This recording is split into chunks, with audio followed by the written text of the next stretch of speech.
Once in a lullaby, oh, somewhere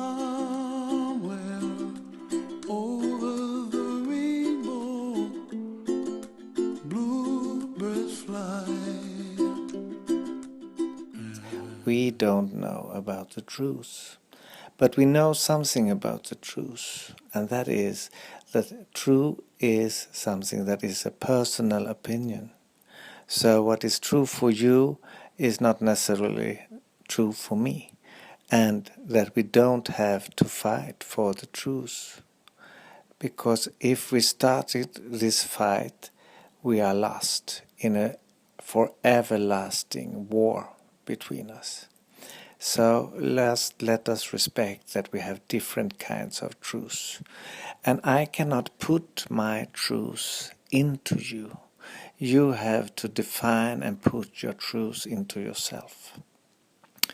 What you now think that is true is perhaps not necessarily the truth, because the truth that you have been given has been given from different aspects, from different persons in your life.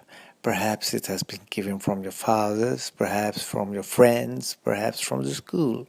So you have to realize that if you want to be real true to yourself, you have to go beyond this. You have to find the truth. What is you? And that is a journey, and it's a very nice journey to do. In this journey, you perhaps might throw out some old beliefs of what is true, because the word believe and true is connected, because what you believe is true, you will defend.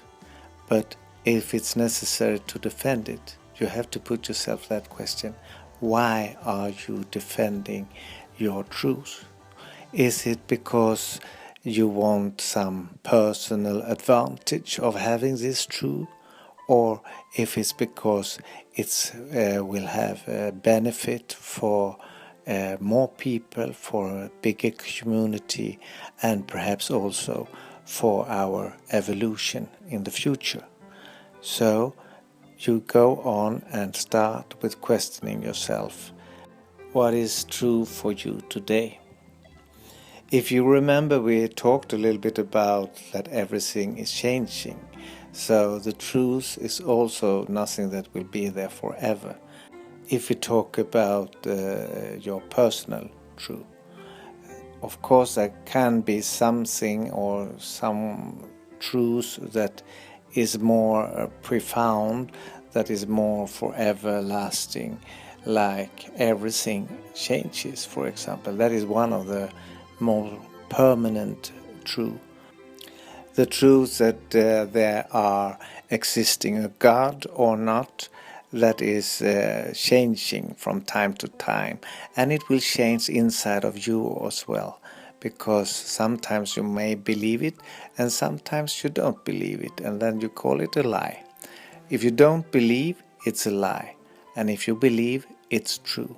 That is what is the general fact, because as I told you before, the belief is the foundation for what is true and what is not true. And that is also one of the most important things, that the belief is the foundation for living. If we don't believe, we cannot live. You cannot live without believing. So start to believe, but believe in the truth that really benefits you, not that makes your some personal honor or some good thing that you have to defend in the name of your country or in the name of your history, because the history is a past thing that you don't have to defend, and you cannot defend yourself with the past, because you have to defend yourself with your actions for today. So start with, what do you want to be today? What kind of person do you want to be today? And you don't have to defend your old truths, and you don't have to defend the new truths that you are making this day. It will be good for the moment with the truth that you have inside, and you can change it.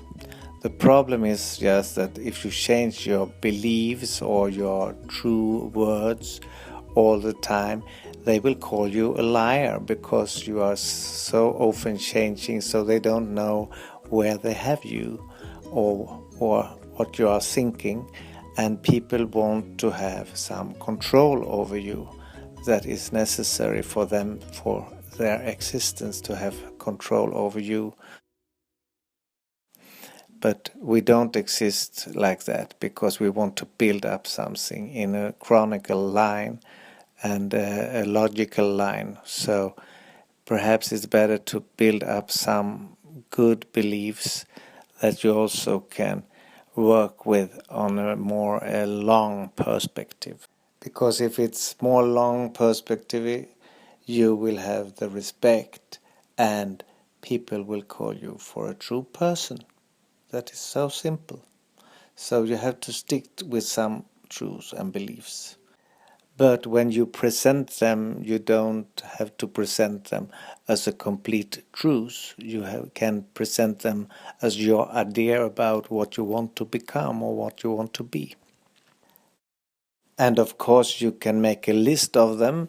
I mean, like Moses once did when he put up the 10 principles, and that was, of course, not his principles, it was the principle of God, or whoever it was who put the principle in his mind. I don't want to judge him for stealing, or I don't want to offend the people that has a true Christian belief in God. But I say that the true is, as I told you, personal.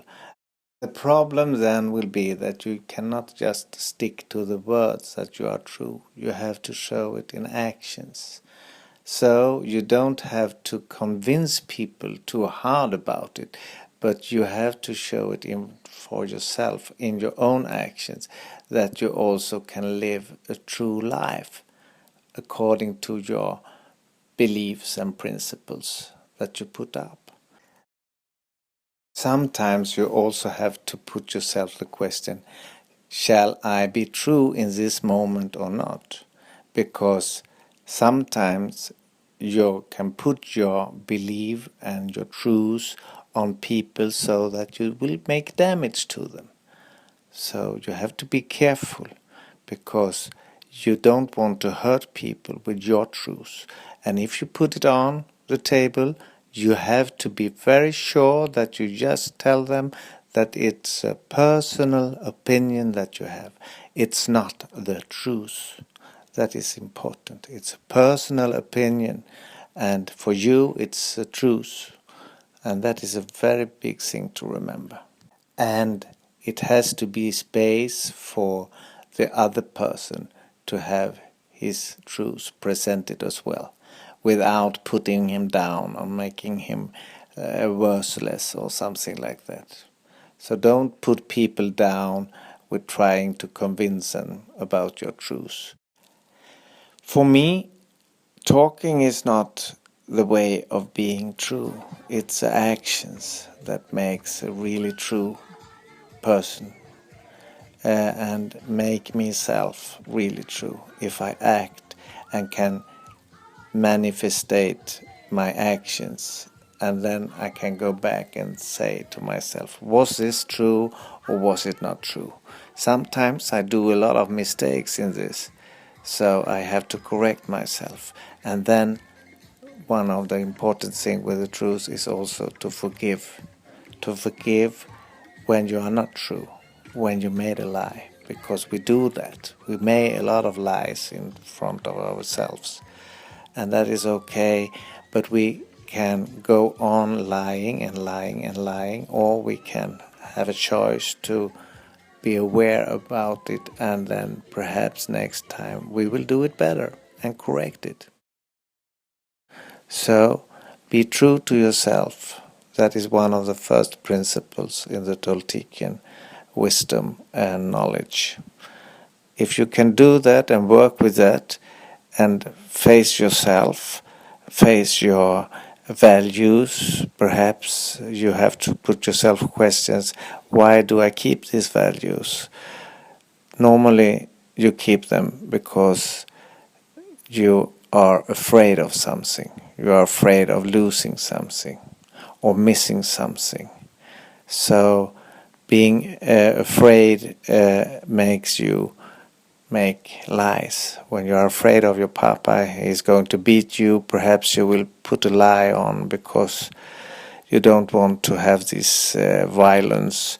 Or if you are afraid of being sick, perhaps you imagine that you are not sick because you don't want to be sick, because then you are afraid that you perhaps is going to be so sick so you cannot earn your living, or whatever it is that makes you think that you are not going to survive if you are telling the truth. But try to make it, because you are going to survive, and you are going to survive a lot better if you tell the truth. So this was about truth a little bit, and hopefully you can listen a little bit more about the Toltecan way of living. Start work on it today and it will pay off tomorrow. Vaya con Dios. Somewhere over the rainbow, bluebirds fly.